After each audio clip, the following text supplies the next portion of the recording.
আজকে আমি যে কথাটা বলতে চাই সবাই একটু মনোযোগ দিয়ে বোঝার চেষ্টা করেন দিল থেকে। সেটা হলো, একটা হলো গুনাহের কাজ করা, আর একটা হলো কুফুরি করা, ভিন্ন জিনিস। কুফুরি করা, কুফুরির উপর রাজি থাকা, কুফুরিকে সমর্থন করা, সবগুলো কুফুরি। কেউ কোনো কুফুরি করলো, আমি বললাম এই কুফুরিটা ঠিক আছে, অথবা এই কুফুরির পক্ষে আমি কথা বললাম, আমিও কাফের। এজন্য আজকে আমি স্পষ্ট করে বলতেছি, গণতন্ত্র এটা হলো কুফুরি। আমাদের পরিবারের উপরে সবচেয়ে বেশি অবদান আমার বড় মামার। আমি ওনাকে অনেক বলছি যে মামা, গণতন্ত্র আপনি যদি করেনও, বিশ্বাস করেন না। কথার কথা কেউ রাজনীতি করে, একটু খেয়াল করে শুনেন, কথার কথা কেউ রাজনীতি করে, এটাকে খারাপ মনে করে করে, তাহলে তার কবিরা গুনাহ হবে, কিন্তু ঈমান যাবে না। আর যদি কেউ এটা মনে করে করে যে না, এই গণতন্ত্রই মুক্তি দিতে পারবে, এটাই তার বিশ্বাস, ওই ব্যক্তি চিরস্থায়ী জাহান্নামী। পার্থক্য বুঝছেন? একটা হলো আল্লাহ না করুক একজন জিনা করলো, কিন্তু সে খারাপ মনে করে করছে, আসলে এটা খারাপ কাজ করলাম। আর একটা হলো জিনা করলো, মনে করছে ঠিক আছে, কোনো এটা নাজায়েজ কেন কেন কিসের গুনাহ আবার, তাহলে হলো কাফের। একজন মদ খাইলো, কাজটা ঠিক না, মদ খাইলাম কাজ। আরেকজন হলো মদ খাইছে, কি হয়েছে, মদ খাওয়া ঠিক আছে, এটা ভালো, এলো কাফের। তো গণতন্ত্র যেটা চাই, সেটা আওয়ামী লীগ হোক, বিএনপি হোক, জামাত হোক, চরমনাই হোক, যেটাই হোক, গণতন্ত্র কাফের শেষ। সে যে ইসলামী হোক অন ইসলামী হোক, গণতন্ত্র মানেই হলো কুফুরি। যদি কেউ রাজনীতি করে, সে এটাকে কুফুরি মনে করে করবে। যত কথার কথা যদি কেউ করতে চাইতেছে, হ্যাঁ এটাকে কুফুরি মনে করে করতেছে, তাহলে সে গুনাহ করতেছে, কিন্তু ঈমান যাইতেছে না। পার্থক্য কি বুঝতেছেন সবাই? একটা হলো সে বলতেছে, সে বুঝতেছে, সে বলতে গণতন্ত্র এটা কুফুরি। কারণ এটা কেন কুফুরি দেখেন, অনেকগুলি কারণ আছে। কোরআনের একদম সরাসরি বিরুদ্ধে, একটা দুইটা না, কোরআনের সরাসরি বিরুদ্ধে। এক নম্বর হলো গণতন্ত্রের ক্ষেত্রে মূল কথা, সার্বভৌমত্বের মালিক হলো জনগণ। এটা কোরআনের অনেকগুলি আয়াতের সরাসরি সাংঘর্ষিক। আল্লাহ রাব্বুল আলামিন স্পষ্ট করে বলেছেন, কুলিল্লাহুম্মা মালিকাল মুলক, সার্বভৌম ক্ষমতার মালিক কে? কেউ যদি মনে করে, এই যে কয়েকদিন আগে আমরা এই যে জিনিসগুলো আজকে একটু স্পষ্ট করে আজকে খোলাভাবে, আপনারা মানে আমাদের ঈমানটা ঠিক থাকুক। গণতন্ত্রের জন্য লড়াই, সে যেই করুক, কুফরের জন্য লড়াই করছে সে। গণতন্ত্র উদ্ধারের লড়াই, কেন গণতন্ত্র উদ্ধারের? কুফরের জন্য লড়াই, শেষ। এর মধ্যে কোনো তাবিল টাবিল নাই। এর বিপরীত যদি আমরা কখনো বলি, বুঝবেন যে হুজুর মনে ভয়ে বলতেছে, না হলে হুজুরের কোনো প্রেসারে বলতেছে। এখন যেটা বলতেছে এটা হলো একদম সহি কথা। গণতন্ত্রের জন্য লড়াই হয়ে যদি কেউ মারা যায়, ও কুফরের জন্য মরে সরাসরি জাহান্নাম, চিরস্থায়ী জাহান্নাম, এর মধ্যে কোনো সন্দেহ নাই, কোনো সন্দেহ নাই। কোন হুজুর যদি এর মধ্যে কোনো কথা বলতে পারে, আমি সবার সামনে তার পায়ে ধরে আমি সারা জীবন তার গোলাম হয়ে থাকি। একদম স্পষ্ট কুফরি কথা। এজন্য কোনো ব্যক্তি যদি, আমাদের অনেক প্রিয় ভাই আছেন, তারা বিভিন্ন দলের সাথে জড়িত, আপনি যদি ওই দল করেন, কুফরি মনে করে করেন, কথার কথা একজন সে জিনা করবে, আচ্ছা ঠিক আছে তুই জিনা করবি, গুনার কাজ করতেছিস, কিন্তু এটাকে ভালো মনে করে করে না, এটা মনে করবে যে আমি যে দলটা করতেছি এটা কাফের। কথার কথা একজন গণতন্ত্রের ব্যক্তি, আপনি তাকে, রাসূল সাল্লাল্লাহু আলাইহি ওয়াসাল্লাম অমুসলিমকেও সম্মান দিছে, কিন্তু অমুসলিম জেনে সম্মান দিছে, এ কথা পার্থক্য আছে না? আমাদের এখানে যদি নরেন্দ্র মোদী আসে, কথার কথা আমাদের মেহমান হিসেবে যদি নরেন্দ্র মোদী আসে, আমরা কি তারে মারপিট করবো? সম্মান দেবো। একজন অতিথি, অমুসলিম আসতে, রসুলের যুগে অমুসলিম আসতে না, কিন্তু আমি তাকে আবু বকর সিদ্দিক মনে করবো না, সে অমুসলিম। গণতন্ত্র আকীদা যদি কেউ লালন করে, গণতন্ত্রের সাথে যদি কেউ দিল থেকে জড়িত থাকে, আমার দিলে বিশ্বাস ও কাফের। এটা আমার একদম স্পষ্ট, আমার আকীদা, ও কাফের। ওর নামাজ, রোজা, কপালের দাগ আল্লাহর কাছে একটা পশম, আপনারা অনুবাদ করে নিয়েন উর্দুতে, একটা পশম পরিমাণ কোনো দাম নেই। একদম স্পষ্ট কথা, এটা আমার কথা। এজন্য গণতন্ত্রের সাথে যদি কেউ জড়িত হয় দিল থেকে, একদম স্পষ্টভাবে ওই ব্যক্তি কাফের। ওই ব্যক্তির নামাজ রোজা করা এটা শুধু একটা ফর্মালিটি, আর কিছু না। হ্যাঁ, যদি কেউ এটা করে, হ্যাঁ গণতন্ত্র করতেছে, কথার কথা কেউ পার্টি করতেছে, রাজনীতি করতেছে, কেন এই দলটা ক্ষমতা আসলে আমার কিছু টাকা হবে, ঠিক আছে, ওকে, তাহলে সে টাকার জন্য করতেছে, কিন্তু এটাকে খারাপ মনে করতেছে, যদি কেউ এটা খারাপ, গণতন্ত্র এটা আসলে কুফুরি, কিন্তু আমি করতেছি যদি দল ক্ষমতা আসে আমি কিছু টাকা পাবো, ঠিক আছে, তাহলে এটা তার কুফুরি হবে না। এ কথা বুঝতেছেন? কুফুরি হবে না। কথার কথা একজন গণতন্ত্রে ভোট দিতেছে, কেন ভোট দিলাম, ভোট দিলে আমি যদি জয়ী হই তাহলে আমার একটা চাকরি হবে, আচ্ছা ঠিক আছে, কিন্তু সেটাকে খারাপ মনে করতেছে। আর আরেকটা হলো সে মনে করতেছে না গণতন্ত্রই ভালো। কয়েকদিন আগে একজন বড় ব্যক্তি, পত্রিকায় লেখা আসছে, আমি মোবাইলে করে রাখছি, বলছে যে একমাত্র গণতন্ত্র ছাড়া মুক্তির কোনো পথ নেই। এটা শুনতে শুনতে শুনতে শুনতে কিন্তু আমরা অভ্যস্ত। কিন্তু এই কথার কথা এক ব্যক্তি এই কথা বলল, ওই ব্যক্তি যদি মনে করেন একদম কলিজা কাইটে মাদ্রাসা এবং মসজিদে দান করে দেয়, কিডনি টিটনি সব দান করে দেয়, কি বলেন ও জান্নাতি? স্পষ্ট জাহান্নাম। এজন্য এখানে আমরা যারা মহব্বতের মানুষ, আমরা প্রত্যেকে, আমি পায়ে হাত দিয়ে অনুরোধ করে বলি, গণতন্ত্রকে খারাপ মনে করবেন এবং কুফরি মনে করবেন। আপনার যদি রাজনীতি করাও লাগে, এটাকে কুফরি জানিয়ে করবেন, চাই সেটা জামাত হোক, চরমনাই হোক, খেলাফত হোক, যাই হোক, এটা কুফর তো কুফরি। পেশাব তো পেশাবই, পেশাবের কথার কথা আমার বাথরুম, এখন হুজুরের পেশাব, এজন্য মনে হয় খাওয়া যায় যাচ্ছে। আমাদের হজরত পেশাব করছে, এটা ডলে আতরের মতো না, এটা নাকি পেশাব তো পেশাবই, যেই করুক প্রধানমন্ত্রীর পেশাবো পেশাব, পীর সাহেবের পেশাবো পেশাব, একজন বস্তির মানুষের পেশাবো পেশাব, পেশাব তো পেশাবে। সুতরাং গণতন্ত্র কুফরি কুফরি, এটা চরমনাই করলেও কুফরি, জামাত করলেও কুফরি, মামুনুল হক করলেও কুফরি, যেই করুক এটা কুফরি। স্পষ্ট কথা, একদম দ্ব্যর্থহীন কথা, এর মধ্যে কোনো ছাড় নাই। এখন কথার কথা একজন হুজুর করতেছে, তো হুজুররা কেন করে? হুজুররা যদি এই বিশ্বাসে করে, আচ্ছা আমি কুফরি জেনে করতেছি, যদি আমি ওখানে যাইতে পারি, হয়তো যদি কোনো সিস্টেমটা চেঞ্জ করতে পারি, এটা ওনার সাথে ওনার আল্লাহর মুআমালা, বাকি আমি জানি সে কুফরি। দিলের খবর তো আমি জানি না, কথা বুঝতেছেন না? দিলের খবর তো আমি জানি না, দিলের খবর সে করতেছে, ঠিক আছে। এখন তার সাথে তার আল্লাহ, মরার পরে সে আল্লাহরে কি বুঝাইতে পারবে সেটা তার বিষয়, তুমি বুঝাইতে পারবা। এখন আল্লাহ কদ্দুর বুঝবে সেটা বিষয় আছে, বোঝাপড়ার বিষয় না। তুমি বুঝাইবা, আল্লাহও যদি আবার তোমারে বুঝায়, আল্লাহও যদি বুঝায়। এখন আমরা বলি গণতন্ত্রের বিরুদ্ধে, আমরা বলি ইসলামী খেলাফত প্রতিষ্ঠিত হবে, বলে খেলাফত প্রতিষ্ঠা কি সম্ভব? তো খেলাফত প্রতিষ্ঠা সম্ভব না, তা হাসিনারে নামানো হইল কোন গণতন্ত্র দিয়ে? এই কথা বুঝেন নাই? কোন গণতন্ত্র এবং কোন নির্বাচন দিয়ে এই এত দীর্ঘ একটা সরকারে নামাইছে? কোন গণতন্ত্র দিয়ে? যেই গণতন্ত্র দিয়ে হাসিনা গেছে, ওই গণতন্ত্র, ওই পদ্ধতি দিয়েই ইসলাম প্রতিষ্ঠা সম্ভব। এটা একেবারে আমি স্বেচ্ছায়, স্বজ্ঞানে, এবং এটা আমার দিলের কথা, এই আকীদার উপরে আমি যেন মৃত্যুবরণ করতে পারি, সবার কাছে এই দোয়া চাই। এর ভিন্ন কোনো আকীদা আমার জীবনের জন্য না আসে। এই জন্য কথাটা ক্লিয়ার করতেছি, সামনে ভোট আসতেছে, অনেকে বিক্রি হয়ে যেতেছে, হুজুররাও বিক্রি হইতেছে, এজন্য খবরদার কোন গণতন্ত্রের সাথে আপনি যদি করেন, কথার কথা আপনারা কেউ নিয়ে যাইতেছে, ঠিক আছে আপনি গেলেন, কিন্তু এই যে আমাদের এখানে মেহমান আসলেন, বক্তব্য দিলেন, আমরা ওনার সম্মান করছি, বাকি আমি এটা জানছি যে উনি কুফরির সাথে জড়িত, এটা জানাই আমি ওনার পাশে বসছি। স্পষ্ট কথা, ওনারা জানেই, ওনার সম্মান টম্মান সবকিছু এটা জানেই করছে উনি কুফরির সাথে জড়িত, ঠিক আছে। একজন অমুসলিমও যদি আসে, আমরা তার সাথে অবশ্যই ভালো ব্যবহার করবো, কারোর সাথে খারাপ ব্যবহার করবো না, কিন্তু কুফরি আকীদার সাথে যে জড়িত আমি তাকে কুফরি, কারণ কাফেরকে কাফের মনে না করা এটাও কুফরি। কথা বুঝতেছেন না? একজন কাফেরকে যদি আপনি কাফের মনে না করেন, তাহলে আপনি কাফের। এই কুফরির মাসলা খুব জটিল। আমার কাছে মনে হয় কি জানেন, কোরআন শরীফ ধরে আমি কইতে পারি, বাংলাদেশের 2% লোক মুসলমান কিনা আমার সন্দেহ, মানে 100 জনের মধ্যে 2 জন সন্দেহ। কারণ দেখেন, এই যে যারা গণতন্ত্রের ব্যাপারে কথা বলে, এই যে দেখেন গণতন্ত্রের আরেকটা রুলস কি, আইন প্রণয়নের সর্বোচ্চ ক্ষমতা পার্লামেন্ট সদস্যদের। পার্লামেন্টের সদস্যদের এই আইন বানানো, এই ক্ষমতা কার? আর এটা গণতন্ত্রের মধ্যে কি একদম স্পষ্ট। আমি আলহামদুলিল্লাহ, আল্লাহর মেহেরবানিতে, আমি যে আমাদের রাষ্ট্রবিজ্ঞানের উপর আমি ঢাকা ভার্সিটিতে পড়ালেখা করে এগুলো সব পরীক্ষা দিয়েই আসছি, এগুলো পরীক্ষা দিয়ে আমাদের সাবজেক্টে আসছিল, গণতন্ত্র আর ইসলামী খিলাফার মধ্যে পার্থক্যটাকে একদম স্পষ্ট পরীক্ষা দিয়েই আমি আসছি। তো গণতন্ত্রের যে বিষয়টা, সেটা হলো আইন প্রণয়ন কে করতে পারে? আইন প্রণয়ন, আইনের বিধান, চূড়ান্ত ক্ষমতা অর্পণ করা হয় পার্লামেন্ট সদস্যদের উপরে। আর যেমন এই যে দেখেন, এই জন্য পার্লামেন্ট সদস্যরা কি আইন প্রণয়ন করে? আইন প্রণয়ন করে যে 16 বছরের নিচে বিয়ে দেওয়া যাবে না, 18 বছরের নিচে বিয়ে দেওয়া যাবে না, তারা আইন প্রণয়ন করে। 18 বছরের নিচে বিয়ে দেওয়া যাবে না, এই আইন যারা প্রণয়ন করছে 18 বছরের আগে। আর আল্লাহ রসুল বলছেন বালেগ হওয়া না হওয়া, আল্লাহ রসুলের বিয়ে কি 18 বছরের, আল্লাহ রসুল হযরত আয়েশার বিয়ে কি 18 বছরের আগে না পরে?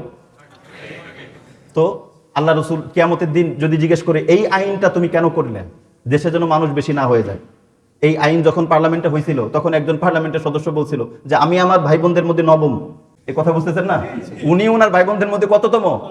মানুষ বেশি হয়ে গেলে মানুষ খাবে কি? তো আমি তো 9 নম্বরে, 2 জনই যদি শেষ হয়ে যেত তাহলে তো আমার অস্তিত্বই হতো না। এগুলো কুফরি আকীদা ভাই, এই আকীদার সাথে বিশ্বাস আপনি মানে এগুলো আপনি বলবেন না এগুলো মানি না। আপনি গণতন্ত্র মানেন মানে সব মানেন, কথা বুঝেন নাই? আপনি গণতন্ত্র মানতেছেন মানে কি? সব মানতেছেন। এজন্য আপনার স্পষ্ট আমি গণতন্ত্রকে কুফর মনে করি, এটা আপনার দিলে থাকবে। এরপরে দেখেন তারা কি বলে, যদি সমাজের মধ্যে বিবাদ হয়, বিবাদ মিটাবে কে? গণতন্ত্র কি বলে?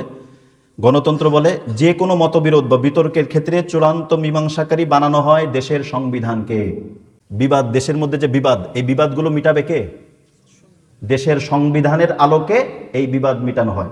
অথচ কোরআন দেখেন, কোরআন কি বলছেন? ফাইন তানাযাতুম ফি শাইইন ফারুদ্দুহু ইলাল্লাহি ওয়ার রাসূল। তোমাদের ভিতরে যদি কোনো বিবাদ হয়, তাহলে তোমরা ওই বিবাদ মিটাবে আল্লাহ এবং রাসূলের বিধান অনুযায়ী। তাহলে এই গণতন্ত্র যদি কারো দিলের ভিতরে বিশ্বাস থাকে, ওকে মুসলমান থাকবে? ওকে যদি কেউ মুসলমান মনে করে, আর দেখেন আমি এই কথাগুলো বলতেছি, এই কথাগুলো যদি কারো কাছে খারাপ লাগে বুঝবেন আপনি মুনাফিক। কারো কাছে কি খারাপ লাগতেছে? যদি খারাপ লেগে থাকে বুঝবেন আপনি মুনাফিক, একদম স্পষ্ট। এই কথাগুলো যদি কারো কাছে খারাপ লাগে সে মুনাফিক। একজন আমারে বলছিল যে হুজুর মুনাফিক চিনবো কেমনে?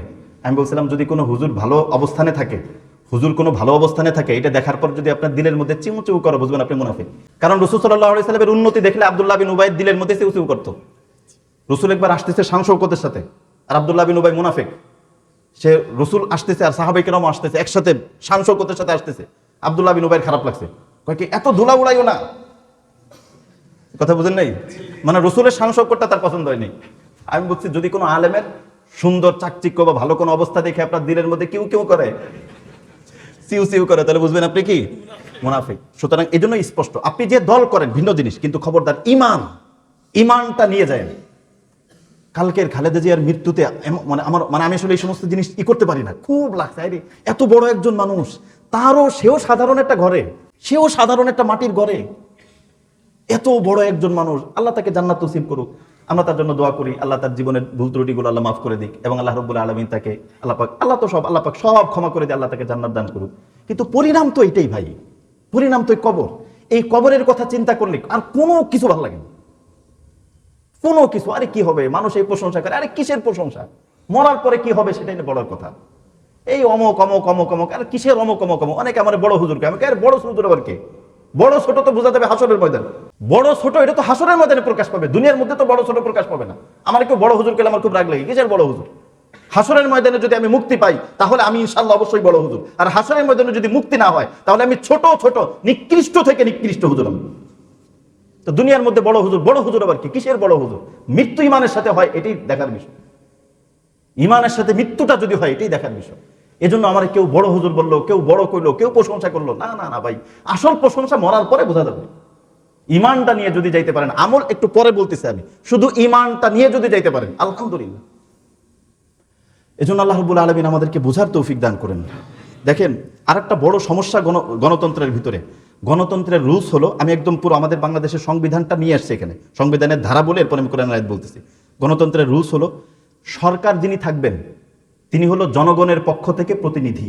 সরকার যিনি থাকবেন উনি কার প্রতিনিধি? আর ইসলাম কি বলে? ওয়াইদ ক্বালা রাব্বুকা লিল মালাইকাতি ইন্নী জাইলুন ফিল আরদি খলিফা। সরকার যিনি থাকবেন তিনি আল্লাহর পক্ষ থেকে প্রতিনিধি। পার্থক্যটা স্পষ্ট। জনগণের পক্ষ থেকে প্রতিনিধি হইলে জনগণ যা খুশি হয় তাই করে, আল্লাহর পক্ষ থেকে প্রতিনিধি হইলে আল্লাহ যা খুশি হয় তাই করবে। একদম সহজ হিসাব। এজন্য জনগণের পক্ষ থেকে যখন কেউ প্রতিনিধি হবে তখন সে চিন্তা করবে জনগণ কি চায়, জনগণের চাহিদাটা। জনগণ যদি অধিকাংশ দেশের জনগণ, আমাদের বাংলাদেশের অধিকাংশ নারীরা কি কাপড় পরতে চায় নাকি কাপড় খুলতে চায়? এই প্রচন্ড শীতের ভিতরে ও খুলতে পারলে আরো ভালো, একদম জন্মদিনের ড্রেস পরে যদি কেউ চলতো আরো খুশি। তো জনগণ তো এটাই চায়। আল্লাহ কি চান? বুঝতেছেন না? আল্লাহ কি পড়তে চান না, পড়াইতে চান না খোলাইতে চান? সুতরাং আমি যদি শাসক হই, আমি যদি চিন্তা করি জনগণ কি চায়, তাহলে তো আমাকে জনগণ যা চাই তাই করতে হবে। ডাক্তার যদি চিন্তা করে রোগী কি চায়, ওই ডাক্তারের যেই দশা হবে গণতন্ত্রের রাষ্ট্রপ্রধান তার ঠিক ওই দশাই হবে। আমার ছোট বাচ্চা সে কি চায়, সে যা চায় তাই করলে কি হবে? সে তো ওই যে ছোট অনেক কিছু বিভিন্ন জিনিস এগুলো খেলনা মেলনা আমার মুখের মধ্যে উঠাই দিতে চায়। সে যেহেতু চাইতেছে খেয়েই ফেলি, আরশাদ ওর খেলনা আমার খাওয়াই দিতেছে, তো ওইটাই চায়। ও চায় ওই খেলনা মেলনা সবকিছু গুঁড়া মোড়া যা আছে সব ধরে ধরে আমার খাওয়াই দিতেছে। একটা আপেল দিলাম একদম সেনে মা মুখের মধ্যে নিয়ে সবকিছু করে এরপর ওইটা আমার খাওয়াই দিতেছে। তো ডাক্তার তো রুগী কি চায় সেটা দেখতে হবে না। ডাক্তারের কাছে গেলে রুগী যদি বলে ডাক্তার সাহেব আমার শুধু ভিটামিন দিবেন, যে ভিটামিন মিষ্টি লাগে না, ডাক্তার বলবে তোমাকে কি দিতে আমি কেন জিজ্ঞেস করবো, তোমার জন্য যেটা প্রযোজ্য আমি সেটা দিব। যদি তোমার প্রযোজ্য অপারেশন করা হয় তাহলে তোমার শরীর কাটবো, এরপর অপারেশন করবো, মাকসাদ সুস্থ করা। এই জন্য ইসলামী রাষ্ট্রপ্রধান তিনি চাইবেন আল্লাহ কি চান, তাইতে জনগণ পক্ষে থাক বিপক্ষে থাক, তার আসেও না যায়ও না। এজন্য আল্লাহ রাব্বুল আলামিন কোরআনের মধ্যে বলেছেন, ওয়া ইন তুতি আকসারা মান ফিল আরদি ইউদিল্লুকা আন সাবিলিল্লাহ। হে রাসূল, আপনি যদি অধিকাংশ লোকের মত যাচাই করেন তাহলে আপনি সঠিক পথ থেকে বিচ্যুত হয়ে যাবেন। এজন্য অধিকাংশ লোক কি চায় এটা দেখার বিষয় না। আর অধিকাংশ আমাদের যে নির্বাচনগুলো হয়, এই নির্বাচনের মধ্যে কি মানুষের মত যাচাই হয় নাকি টাকা যাচাই হয়? টাকা যাচাই হয়। কিসের মত যাচাই হয়? টাকা যাচাই হয়। যে জিতছে বুঝতে হবে তার খরচ বেশি হয়েছে। কথা ক্লিয়ার কথা, ঠিক না? যে জিতছে টাকা বেশি খরচ, ভোট কিনতে পারছে। তুমি যেত নেই, সে যেই হোক, তুমি যেত নেই তুমি মাল পানি দাও নি ঠিক মতো, দিলে ঠিক মতো হয়ে যায়, বাস্তবতা। তো এই জন্য এই যে কুফুরি আকীদা বিশ্বাস, এটা আমরা আমাদের ভিতরে লালন করতে হবে, যে এটা কুফুরি। এই গণতন্ত্রের সাথে কেউ জড়িত সে কাফের। এর মধ্যে কোনো এরকম না যে না হুজুর কাফের নাও হইতে পারে। আবু জেহেল যেরকম কাফের সে ঠিক এরকমই কাফের। কাফের মধ্যে কোনো কোয়ালিটি নাই। এ কথা বুঝতেছেন? পেশাব মনে করেন আপনি শরবত খাইলেন এরপরও পেশাব হবে, আপনি মানে পানি খাইলেন এরপরও পেশাব হবে, যাই খান পেশাব একই। কথা বুঝেন নাই? পেশাব একই, কুফরি একই। এরপরে দেখেন আরো কিছু বিষয় বলতেছি। গণতন্ত্র আর একটা কথা বলে, সেটা হলো শাসক নির্দিষ্ট একটা সময় পর্যন্ত ক্ষমতায় থাকবে। 5 বছর, কোন কোন দেশে 4 বছর, এটা গণতন্ত্রের রুলস। আল্লাহ বলেন না, নির্দিষ্ট একটা সময় পর্যন্ত না, শাসক কর্মের উপরে ক্ষমতায় থাকবে। শাসক যদি কাজ ভালো না করে প্রথম দ্বিতীয় দিনই তারা বাদ হয়ে যাবে, আর যদি কাজ ভালো করে মৃত্যু পর্যন্ত থাকবে। কথা বুঝতেছেন না? তো 5 বছর আমি যদি জানি যে আমি 5 বছর আছি, তাহলে 5 বছর আছি মানে কি? 5 বছর আছি মানে এই 5 বছর যা করার করব, এই শেষের হয়ে আমরা ছাত্রদেরকে যেটা বলি, ছাত্রদেরকে বছরের শুরুতে মারি, শাস্তি দেই।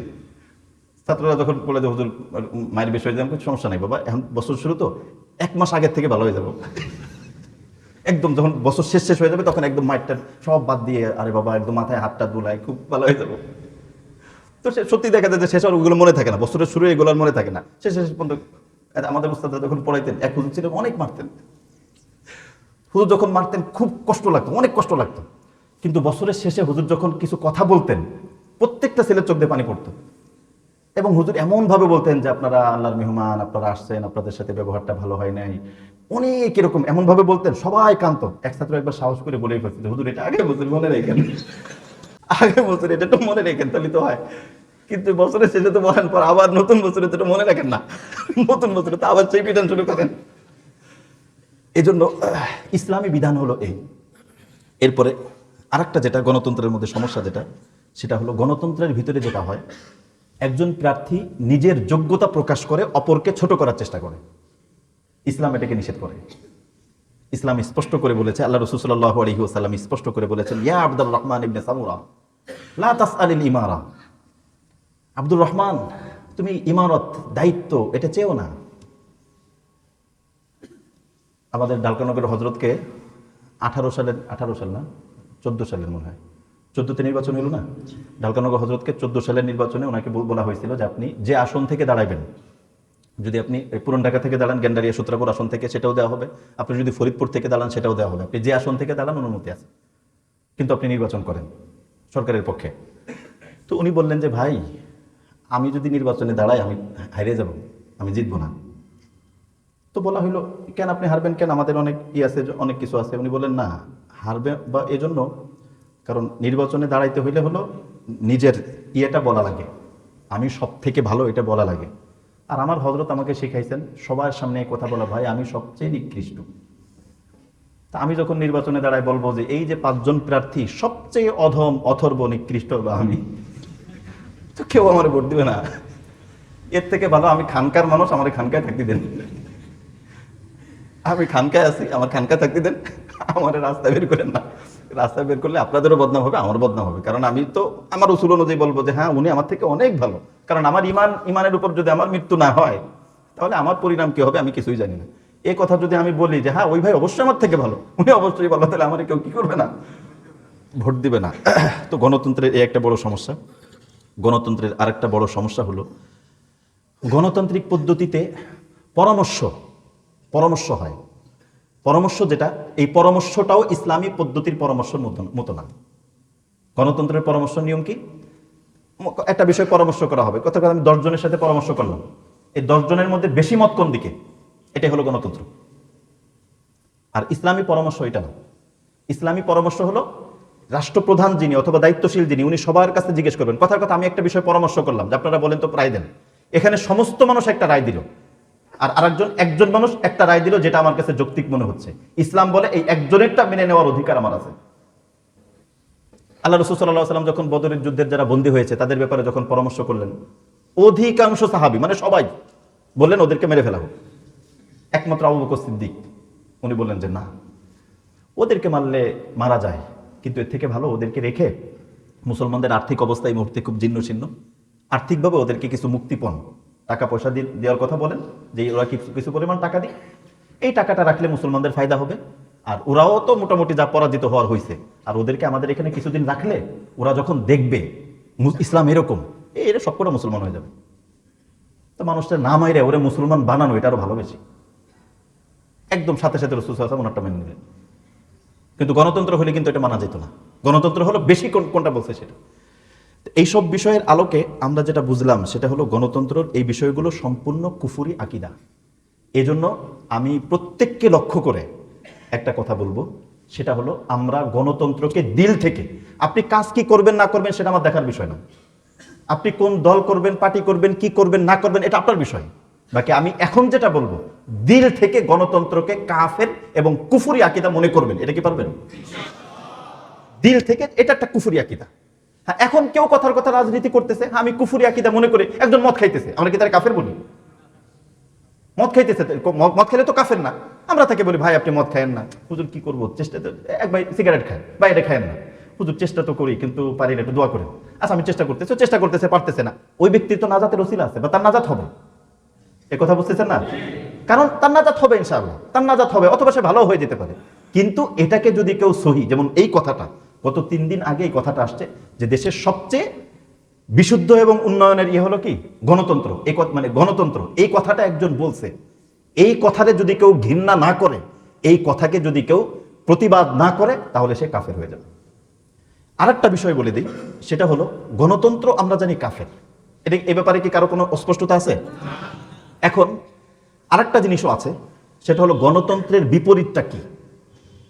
গণতন্ত্রের বিপরীতটা হলো খিলাফত, আল্লাহ প্রদত্ত বিধান। খিলাফত মানে সৌদি আরব না, কিন্তু কেউ কেউ মনে করে মানে সৌদি আরবে যাওয়ার পর বলতে সবই হুজুর, কেউ কেউ সৌদি আরবে যাওয়ার পরে মনে করে কি এনে সবই হুজুর, কিন্তু আল্লাহ হুজুররা দেখি জুব্বা পরে না আছে। আমার একজন কেছে হুজুররা জুব্বা পরে নাচতেছে, আমি বললাম এটা জুব্বা পরে নাচতেছে না, এটা হলো ফাসেক, বেঈমান এবং আল্লাহর নাফরমান। ও জুব্বাকে কটূক্তি করার জন্য, জুব্বার অপমান করার জন্য ওর নাসার ক্ষেত্রে ওই জুব্বাটাকে ব্যবহার করছে। ও হলো ফাসেক, আল্লাহর নাফরমান, ও জুব্বার বদনাম করার জন্য জুব্বাটাকে ব্যবহার করছে। তাই নাচতে হলে হয়তো ল্যাংটা হয়ে নাচতে পারতো, একটা পোশাক দেওয়া লাগবে, ওদের দেশে জুব্বা কিনা সহজ, এর জন্য সামনে দ্বারের কাছে যায় একটা কিনে নাচা শুরু করছে, ও নাচো। কিন্তু হুজুররা নাচতেছে, এ কথা বুঝতেছেন না? এখন একটা বিষয়, সেটা হলো ইসলামী খিলাফত। কোনো ব্যক্তি যদি, আমার কথা কি সবাই বুঝতেছেন? ইমানি বিষয় তো, ইমানি কুফুরি বিষয়, এবং আজকের এই কথাটা বললাম এর জন্য আমাদের আগামী মাসের ইজতেমাটা হয় কিনা এটা জানা নেই, কারণ ফেব্রুয়ারি মাস পরিবেশ পরিস্থিতি কি হয় না হয়, এরপরে আবার রমজান মাস, এরপরে রমজানের পরে আবার মানে আগামী 3-4 মাসের ভিতরে ইসলাম মজলিস নাও হইতে পারে, আবার হইতেও পারে। পরিবেশ যদি ভালো থাকে, কারণ আমাদের 4 তারিখ, ফেব্রুয়ারির 4 তারিখ পরে নির্বাচন তো 12 তারিখ, তো এর আগে পরিবেশ যদি ভালো থাকে আমরা করবো ইনশাল্লাহ, কোনো সমস্যা নেই যদি পরিবেশ ভালো থাকে। কিন্তু এই যে লম্বা একটা গ্যাপ, আমি চাই, আমি একদম দিল থেকে চাই, আমার এই চাওয়ার ওসিলা যেন আল্লাহ আমারও কবুল করে। আমাদের কোনো মানুষ, আমাদের কোনো মোহাব্বতের মানুষ একদিনও যে আমাদের এখানে আসছে, সেও যেন ঈমান নিয়ে দুনিয়া থেকে যেতে পারে। এজন্য আমি এই জন্য কথাগুলো স্পষ্ট করতেছি, সেটা হলো গণতন্ত্রের বিপরীত হলো ইসলামী খিলাফত। ইসলামী খিলাফত কাকে বলে? আল খিলাফত আলা মিনহাজিন নবুওয়া, মানে নবীজি যেভাবে রাষ্ট্র পরিচালনা করছেন সেভাবে কোনো একটা রাষ্ট্র পরিচালনা করা, এখন সেভাবে একটা রাষ্ট্র প্রতিষ্ঠা করা, এটা হলো খিলাফত। এই খিলাফত বর্তমান পৃথিবীর ভিতরে, একটু খেয়াল করেন ভালো করে, বর্তমান পৃথিবীর ভিতরে এই খিলাফত আমরা দেখি আরব বিশ্বগুলোর মধ্যে এই খিলাফত নাই। যখন খিলাফতের বেশ কিছু রুলস আছে। 1 নম্বর রুলস হলো যেটা বললাম, শাসক যিনি হবেন তিনি আল্লাহর পক্ষ থেকে প্রতিনিধি হবেন, শাসক যিনি হবেন তিনি জবাব দিতে হবে তার, এরকম না তিনি ধরা ছোঁয়ার বাইরে না, শাসক যিনি হবেন স্পষ্টভাবে জবাব দিতে হবে তার। সে যদি ভুল করে, সে তার ভুলের মুখোমুখি তার জবাব দিতে হবে, সে সবার কাছে দায়বদ্ধ, আল্লাহর কাছেও তো আছে দায়বদ্ধ। এরকম যদি খিলাফত একদম নবুয়তি ধাঁচে খিলাফত যদি কোনো জায়গায় প্রতিষ্ঠিত হয়, ওই খিলাফতটাকে যদি কেউ ঘৃণা করে অথবা অপছন্দ করে, সেও কাফের। মনে করেন আমি, সাপোজ স্বাভাবিকভাবে মনে করেন আমি ধরেন একদিন বাঁচলাম, একদিন পর আমি মরে গেলাম, সাপোজ শরীয়তের রুলস মেনে আমি চিন্তা করলাম, শরীয়তের রুলস মানে এই বিরুলিয়ার ভিতরে আমি ইসলামী হুকুমত কায়েম করব। কথার কথা আমি উদাহরণ দিলাম, আমি মূল কথা যেটা বলতে চাচ্ছি সেটা একটু পরে বলবো। কথার কথা আমি চিন্তা করলাম যে আমরা এই বিরুলিয়ার ভিতরে আমরা ইসলামী হুকুমত, ইসলামী শাসন প্রতিষ্ঠিত করব। আমরা কিছু ভাই তৈরি হইলাম, কিছু ভাই তৈরি হয়ে একদম বিরুলিয়ার ভিতরে পুরো কোরআন, আমাদের এই বিরুলিয়াতে থাকতে হলে এই শরিয়া মানে চলতে হবে, এই বিরুলিয়ার সমস্যার আমরা সমাধান করব, এই বিরুলিয়া আমরা, এখানে অনেক রুলস আছে, আমি ওইটা বলতে চাচ্ছি না, কথার কথা। এই কাজটা এখন আমার বিরুলিয়ার মধ্যে করা ঠিক না বেঠিক এটা পরের কথা, এটা উলামায়ে কেরাম ফতোয়া দিবেন, উলামায়ে কেরাম পুরোটা মিলে পুরো ইন্টারন্যাশনাল ভাবে উলামায়ে কেরাম বুঝবেন কোন জায়গায় কোন কাজ হবে, আমি ওটা বলতে চাচ্ছি না। এখনো কথার কথা মারা গেলাম। কেউ যদি এটাকে খারাপ মনে করে এই দৃষ্টিকোণ থেকে যে দূর গণতন্ত্রের বিপরীত দুনিয়াটা মত চালু করতে গেছে কেন, এই দৃষ্টিকোণ থেকে যদি খারাপ মনে করে তাহলে ওই ব্যক্তির ঈমান নেই। আর এই দৃষ্টিকোণ থেকে যদি খারাপ মনে করে যে উনি যে কাজটা করছে এটা কি ইসলাম অনুযায়ী হয়েছে, তাহলে ঠিক আছে। উনি কি ইসলাম অনুযায়ী হয়েছে? হ্যাঁ, এমনটা হইতে পারে আমার ইসলাম অনুযায়ী হয় নাই। ইসলাম আমাকে যখন রাষ্ট্রপ্রধান ক্ষমতা দখলের আমাকে যখন অনুমতি দেওয়ার কথা আমি এর আগেই শুরু করছি, তাহলে তো আমি ভুল পথ। রাসূল সাল্লাল্লাহু আলাইহি ওয়াসাল্লাম রাষ্ট্রের ঘোষণা দিয়েছেন তো লম্বা একটা পরে, একটা শক্তি আসার পরে, একদম শক্তি আসার আগে তো উনি ঘোষণা দেয়নি। কথা কি বুঝে আসছে? এবার আমি মূল কথা যেটা বলতে চাচ্ছি সেটা হলো, দেখেন আমাদের বর্তমান বিশ্বের উলামায়ে কেরাম যারা উলামা, ওই সৌদি আরবের পাসামোটা মৌলবী না, উলামা যারা আলেম, সৌদি আরবের তো সবই তো দালাল, একটা দুইটা ছাড়া মানে দুই পুরো দালালির উপরে চলতেছে। বর্তমান বিশ্বের উলামায়ে কেরাম একদম বর্তমান সারা পৃথিবীর যারা হক এবং হাক্কানিয়াতের কথা বলে এরা হচ্ছে দারুল উলুম দেওবন্দের সন্তান। দারুল উলুম দেওবন্দ এটা একটা চেতনার নাম, এটা একটা মাদ্রাসার নাম না। এই চেতনায় এই দারুল উলুম দেওবন্দ কেমন চেতনা করছে মাদ্রাসা, উদ্দেশ্য হলো ইংরেজ তাড়ানো, তাড়াইতে হবে কি ইংরেজ, করছে কি এটা হলো চেতনা। এবং হয়েছেও তাই, ওই দেওবন্দের ছাত্ররাই এদেশ থেকে ইংরেজদের বিতাড়িত করছে। তো বর্তমান দারুল উলুম দেওবন্দের চেতনায় বিশ্বাসী যারা, বর্তমান পৃথিবীর বড় বড় বিজ্ঞ আলেম যারা, প্রত্যেকেরই ফতোয়া সেটা হলো এই বর্তমান পৃথিবীতে খিলাফত আলা মিনহাজিন নবুওয়া, নবুয়তি ধাঁচে খিলাফত প্রতিষ্ঠিত হয়েছে আফগানিস্তানে। তারা শরীয়তের পূর্ণ রুলস মেনটেন করে তারা ইসলামী খিলাফা প্রতিষ্ঠিত করছে। এটা আমার কথা না, বর্তমান পৃথিবীর ওলামায়ে কেরামের ফতোয়া। সুতরাং ওলামায়ে কেরাম যদি এই ফতোয়া দিয়ে দেন, আমার কাছে যদি এই খিলাফতটাকে ভালো মনে না হয় তাহলে আমার ঈমান ঠিক নাই, স্পষ্ট কথা। এজন্য আমরা খিলাফত, হ্যাঁ তাদের ভুল থাকতে পারে, হতে পারে ভুল বলতে কি তারা এখনো যেই পর্যায়ে যায়, বাকি এতটুকু আমরা দেখবো যে তার কথাটা কি, একটু খেয়াল করেন। কাজ কি সেটা দেখার বিষয় না, সে কতটুকু করতে পারলো সেটা দেখার বিষয় না, সে কি করতে চাইতেছে সেটা দেখার বিষয়। সে করতে চাইতে সেটা কি, সে করতে পারলো কতটুকু, হ্যাঁ সে এখনো আরো ভালো হওয়ার কথা ছিল, হ্যাঁ আরো হতে পারে, বাকি সে তো বলতেছে আমি শরিয়া প্রতিষ্ঠিত করব, সে তো বেঈমানদের কাছে বিক্রি হয় নাই, এবং সে তো তার রুলস কোরআন এবং সুন্নাহ পরিপূর্ণ বাস্তবায়নের ঘোষণা দিয়ে দিচ্ছে, এবং সে স্পষ্ট করে বলছে আমি কোরআন বিরোধী হাদিস বিরোধী কোনো কিছু করি না, এবং শরীয়তের যে রুলস এই রুলস অনুযায়ী সে রাষ্ট্রের অবকাঠামো ঘোষণা দিয়েছে। এরকম ঘোষণা যদি আমেরিকাও দেয়, আমরা আমেরিকাকেও সে যদি পরিপূর্ণ ইসলামী রুলস মেনে যদি ঘোষণা দেয় আমার আমেরিকা আজকের থেকে ইসলামী রাষ্ট্র, এবং এই রুলস যদি সে মেনটেন করে আমরা আমেরিকাকেও ইসলামী রাষ্ট্র বলতে বাধ্য। যদি বলে ইসলামী রাষ্ট্রের যে নিয়ম কারণ আছে সব যদি মানে, রাষ্ট্রপ্রধান মুসলিম হবে, রাষ্ট্রপ্রধান এই হবে, সব যদি মানে। সুতরাং আফগানিস্তানে যারা তারা চেষ্টা করছেন তাদের রাষ্ট্রকে ইসলামী অবকাঠামো অনুযায়ী সাজানোর জন্য, এজন্য খবরদার দিল থেকে যদি কেউ, আমি ইমানের কথা বলতেছি, আপনার এটা দিলে বিশ্বাস করা না করায় কোনো প্রভাব ফেলবে না। আপনি তাদেরকে ভালো মনে করলেও তাদের কিছু আসেও না, খারাপ মনে করলেও তাদের কিছু যায় না, বাকি আপনার যায়, তাদের কিছু যায় আসে না, আপনার কিন্তু কি। আল্লাহ রসুল আপনাকে বলতে পারেন, জিজ্ঞেস করতে পারেন, আল্লাহ রসুল যদি জিজ্ঞেস করে, আমাকে যদি জিজ্ঞেস করে কিরে ইসলামী খিলাফতের জন্য কি করছো, তো বলতে পারবো যে ইয়া রাসূলুল্লাহ ভুল হয়ে গেছে, আরো করার দরকার ছিল, করতে পারিনি। তো একটা যে হয়েছিল, কিছু ভাই তো করছিল, তারা খারাপ মনে করছিল কেন? কিছু লোক তো শুরু করছিল, তো তারা খারাপ মনে করছিল কেন? উত্তর কি? কথা বুঝে আসছে? এজন্য আজকে আমি যেটা বলতে চাইলাম আজকের আলোচ্য বিষয়ে সেটা হলো আমাদের ঈমানের ইসলাহ, এটা জরুরি, ঈমানের সংশোধন এটা জরুরি। তাহলেই আমার ঈমানটা নিরেট হবে, নিখুঁত একটা ঈমান নিয়ে আমরা যেতে পারবো।